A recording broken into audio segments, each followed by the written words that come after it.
Let's say you're a janitor, you're a home care worker, or a rideshare driver. If you're currently being improperly classified by your employer as a contractor when you should be deemed an employee, then you're not getting certain protections when it comes to benefits, even wage protection. So today's announcement aims to lay out clearer standards for who should be considered an employee. We have not had a clear rule as to how to define an independent contractor versus an employee. But that could soon change now that the White House and the Department of Labor have officially proposed a nationwide standard when it comes to the definition of an employee. If the rules go into effect, a person would be considered an employee, meaning they're eligible for more benefits if their work affects the larger company's profits, if they've been in the same position for a long period of time, or if the employer has significant control over worker conditions and wages. Take Uber and Lyft, for example, two rideshare companies that have routinely argued their workers are contractors.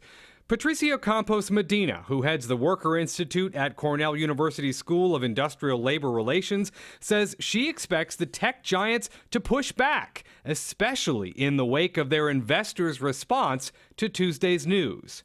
The stock market took a dive on Uber and Lyft because Uber and Lyft has for the last 25 years used this model of shifting all the responsibility of employment to the employee himself and saving all the cost of their business model and putting it into their profit margins.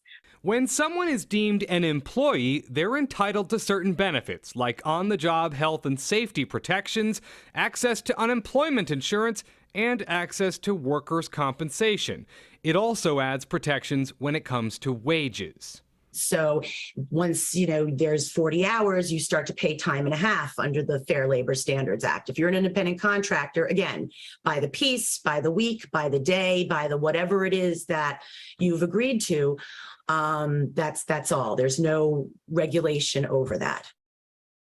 And that was Rachel Demarest Gold. She's an employment attorney who also points out that a new change in federal employee guidelines would have no direct impact on New York, since the state already has its own employee definitions that already line up with the new proposal.